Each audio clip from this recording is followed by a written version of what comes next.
Welcome to the Bookish English. Here is Adam with a quick piece to help you learn to speak fluent English effortlessly. Learn to speak English like a native.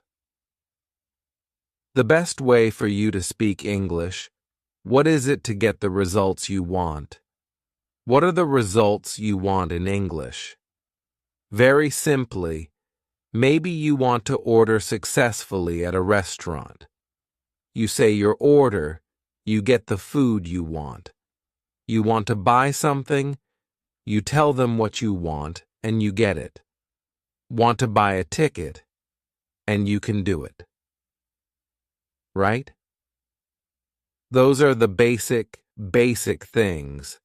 At a higher level, maybe you want to talk to someone, so you want to communicate with them, so they listen, they respect you, they like you, you have a good conversation.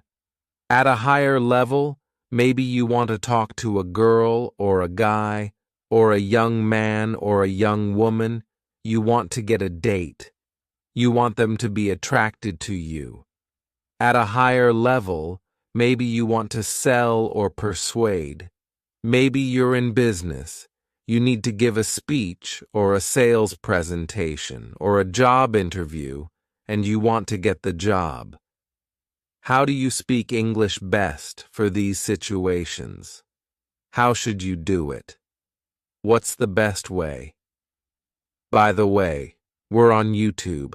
I see your comments. Just wait a few minutes, and I will talk to you a little bit.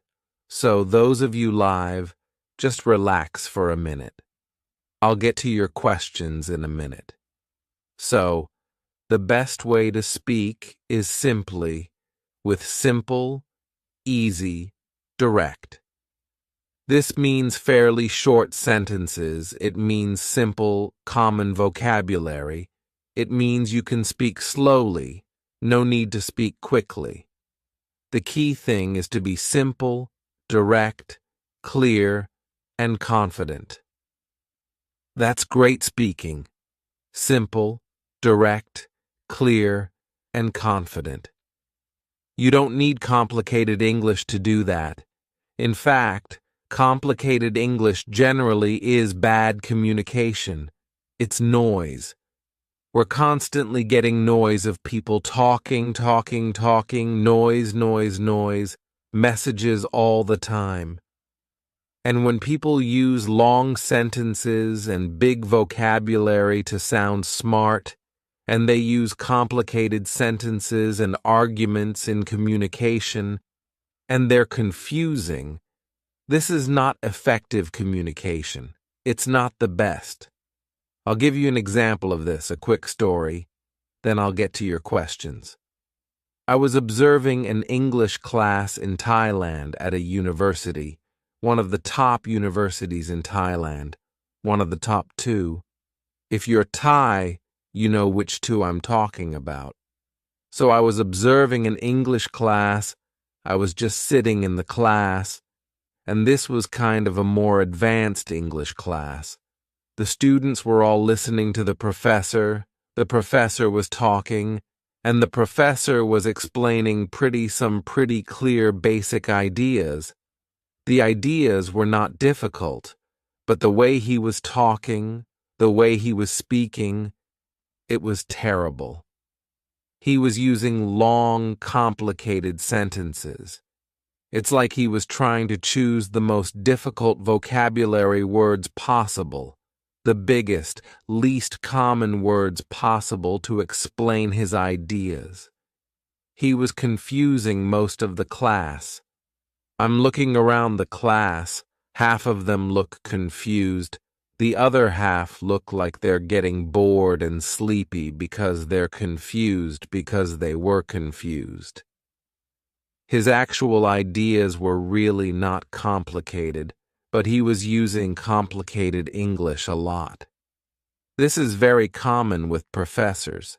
They do it to sound more intellectual, but unfortunately, a lot of you think this is necessary, probably because you have been in schools too much, and you think that advanced speaking means that you must do this, that you must use complicated grammar. That's not very uncommon, that you must use these long, difficult sentences, that you must use this very difficult vocabulary. You get frustrated, oh, I can't remember that big new word I learned. None of it's necessary, none of it is necessary. And in fact, I'd say the opposite. It's actually going to hurt your communication. You want to be great. If you want to get good results with speaking, clear, simple, direct, clear, simple, direct. That's it. That is the most powerful communication. You do that confidently, you will have no problem with your English speaking. Now, another example. A native speaker this time, not Thai, an American named Blaine Ray, a fantastic teacher. I went to one of his seminars. He taught his ideas about teaching languages. Excellent ideas, but he used clear, short sentences. Many people in his audience were from different countries. Many were also Americans, native speakers. Both groups agreed that he was a great speaker, a great communicator. He did not need to use super long sentences and difficult grammar and very uncommon vocabulary words, very effective speaking.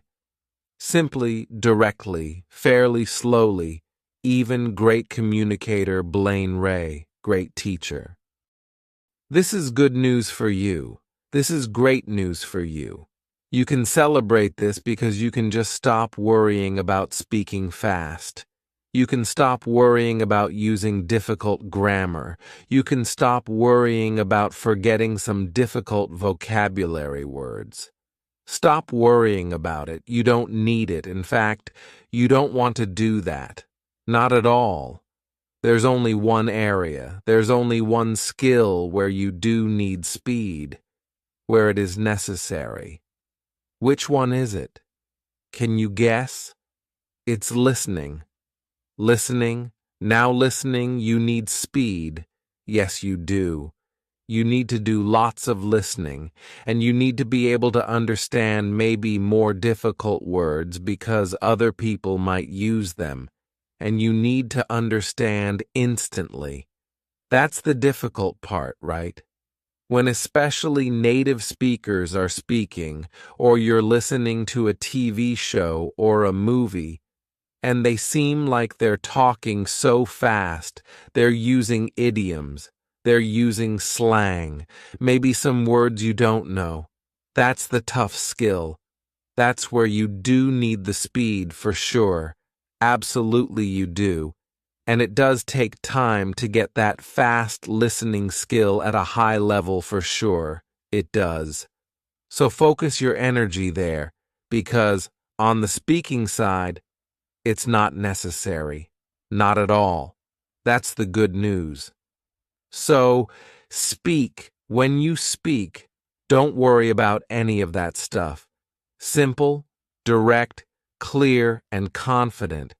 That will get you the results you want, the great job interviews, the sales, the great communication, friendship, all of it. Okay, so here's the challenge right away. Alda Base says, "Teacher, I can understand what you mean by talking clear and simple, but for my work, I've got to understand high-level vocab, even though I don't want to talk like that." And that is what I was just saying. That's where the big challenge is. That's where you do need now. The good news is that it is easier because it's passive, right? It's easier to understand vocabulary that you see or hear. That's called passive understanding or passive vocabulary. You understand it, but maybe you cannot use it right. You don't know it well enough. If you hear it in a certain situation, you understand the meaning, but when you are speaking, it's hard for you to remember that. So it's actually good that that's easier. However, yeah, it does require learning lots and lots of words, at least passively. And again, that's why I'm constantly encouraging you to listen, listen, listen, and also reading is fantastic. Combining the two is really great, like with audiobooks plus a book, so you do as you move into the advanced levels. Certainly, I think listening is the bigger challenge rather than speaking in some ways. You can speak very effectively with simple vocabulary and short sentences. Absolutely, you can. I do it all the time. But to really understand well, you do need a lot more vocabulary for listening and reading at least. So yes, good points. I'm not telling you it's all easy. I'm just saying that the speaking part, you can relax a bit, okay? Okay. How can you learn from bookish English? I was kind of joking about that, actually. I just mean, he finished our English course doing VIP. You decide that you think I care. You're advanced here.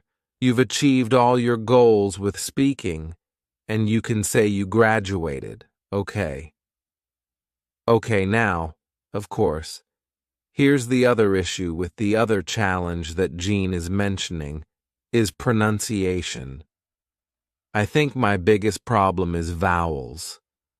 They are tricky. What do you suggest for that, right? So this is where, for speaking, for the skill of speaking, that's where you probably should focus most of your energy once you can use simple, once you are good at using simple language, the next big challenge becomes pronunciation. Why is pronunciation important? Well, it's just so it's the clear part, right? Is it simple, direct? Clear means everybody understands you. So what's the problem if you have a strong accent from your own country? I mean, there's nothing wrong with it. It doesn't mean you're a bad person or something. But it just means you probably are less understandable to most people. Maybe people in your country might understand you, but if you're Italian and you have a super Italian accent, right, super strong, maybe Italians might understand you when you speak English. But Germans may find it kind of difficult. Americans maybe would really have trouble. Japanese might really, really, really have trouble understanding you. It's just that strong accent, meaning farther from the standard accent, makes you more difficult to understand. If you have the most common accent, a very standard, very, very, very standard common accent, such as the standard North American accent, which is mine, or also a standard British accent. That kind of BBC type of accent. Those are so common, they're in the media everywhere, that most people in the world understand those accents very clearly. That's why pronunciation is important. That's why I made my pronunciation course to help you with that. That's where really the advanced challenge for speaking is not so much in vocabulary and grammar, it's really more in the pronunciation part. As for vowels, you can use the shadowing technique that I've mentioned. It's a very big, long question-answer because it's a little complicated. But check out my videos on YouTube about pronunciation if you're really interested. Go to my channel, Bookish English, and I'll put it on the screen, and check out my pronunciation course as well. okay? Listening to your podcast every day? Great. Good to hear. Like to hear that. Okay? Now this is an emotional issue. Another good question. You guys have good questions today about good meaning. They're connected to what I'm talking about. How can I speak fluently without hesitating with strange people? Arabic and my mother tongue is English, so native speaker here. So say, even native speakers have the problem. So this is obviously then not a language problem. It's not a language issue. If you're a native speaker, you're totally fluent, but you still hesitate when talking to strangers, right? So something happens, you have the skill, clearly you're fluent, but then when you try to talk to someone, you become nervous. It's an emotional issue, right? They become nervous with new people. You feel shy, you feel embarrassed, and then that's when the hesitation and the worries start. And then your speaking ability seems to disappear. So this really requires some emotional training. I mean, this is one of the reasons in all my courses that I teach you this kind of emotional training. Not only the words and phrases and vocab, because it is so important. You know, a big thing that you can do is start to train yourself to feel more confident. You do that with your body, shoulders back and your head up and using a strong voice, and you start practicing that every day. And then when you talk to people, be aware of your body. Start with your body because it's easy to focus on, and just start noticing when you're talking to someone. Practice for a while using a stronger voice, a lower, stronger voice. Practice keeping your shoulders back, keeping a good posture, good eye contact. Focus on those things for a while. It'll feel weird at first, but you'll get better and better, and you'll find your confidence will start growing. As your confidence grows, your speaking ability will just kind of magically improve because you're dealing with the emotions that are causing the problem.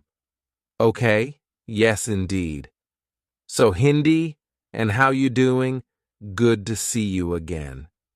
I feel a lot of pressure because of the TOEFL exam, the speaking session. I have to answer in only 45 seconds. Yeah, that's one of the reasons I don't like these exams. Okay? Because this is why I say, the real test is the real world communication. That's the test of your English, not these stupid tests. These tests are, in many ways, they're very artificial and ridiculous, very unnatural. I mean, if someone's just shy, like our previous person, they could be a native speaker but very shy, and that pressure, that time pressure, could make them perform badly even though they're a native speaker, completely fluent, complete master of English, and yet they might have some problem with some of these tests because of the emotional part, the stress of it. So I don't like it. I don't like that at all. But what can you do? You just got to practice being under the pressure. It's more of a TOEFL thing you're mentioning, the time pressure. 45 seconds. Answer, again. It's an emotional pressure. It's a stress they're putting on you. It's very similar to being in a job interview situation where they ask you a question that's really very simple. Why do you want to work here? That's a pretty easy question, really. It's simple, the English is easy, but you get nervous because you need the job and you feel like you have to answer quickly and they're watching you. So then, all the stress and the pressure make the situation difficult. Suddenly, you find you can't even speak simple sentences anymore because you're so nervous, right? So I understand that. That's why it's a separate issue from the speaking. It's really an emotional issue, a stress issue. And the TOEFL speaking has a lot of that in the time pressure especially. You know you're being graded, you know you're being judged, and that puts a lot of stress on you. Then the time can stress you out too, right? I mean, not only do you need to speak well, but you have to do it fast. These are unnatural situations, I think, but I don't think they're really measuring fluency. But anyway, that's what they do, so you have to just practice. When you're practicing for something like the TOEFL, use a timer, get used to doing it. It's unnatural, but sometimes you need those tests. You just have to perform for the test. I don't like it, but it's sometimes necessary. Being invited to Tajikistan, thank you, yes, I would, and Morocco. Now, here's something interesting. Karama says we can write easily, but can't speak. Now that is interesting because a lot of people, it's the opposite. How can we solve this problem? I think that's actually great. A good problem in a way, because it shows that you know how to communicate in English. You know how to create good sentences and correct sentences. You know how to communicate your idea as well. So, probably, it's a speed issue, right? And emotional again, it means you have the ability. But maybe the hard part for you with speaking is you feel the pressure to do it quickly. Getting the words, the other problem might be that you've been reading a lot, and so making the sounds is a little difficult. So, my first suggestion, like always, would be lots and lots of listening so you get used to the sounds, get used to the verbal language, right? The audio of the language, instead of with your eyes, with your ears, using your ears. The second thing you could do is read aloud.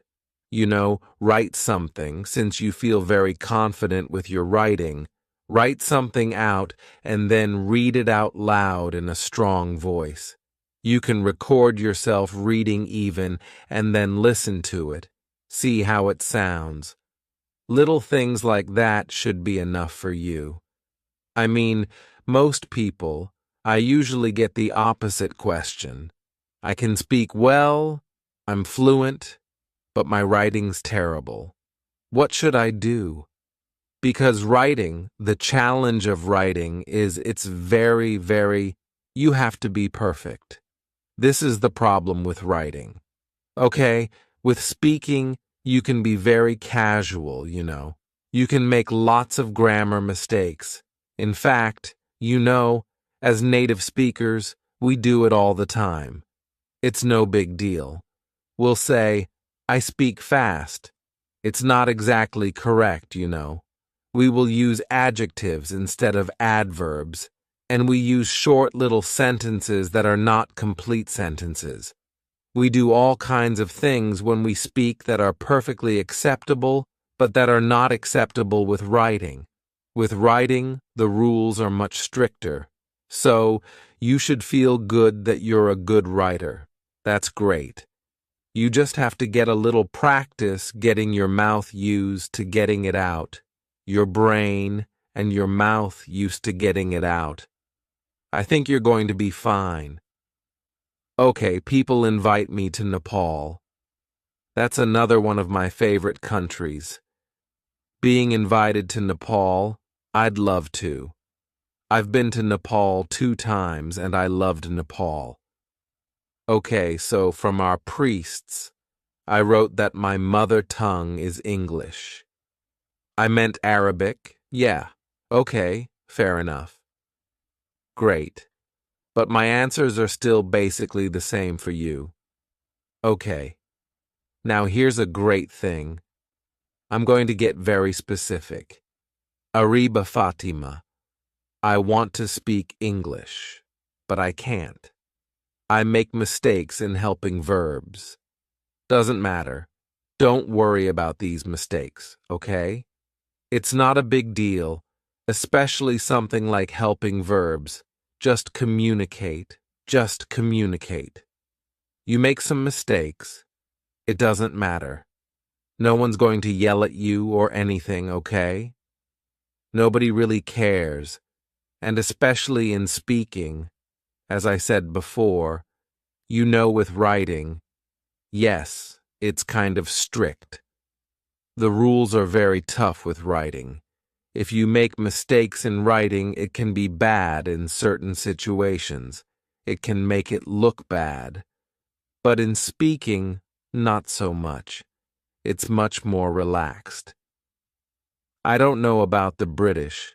They have a reputation for being a little stricter about these things.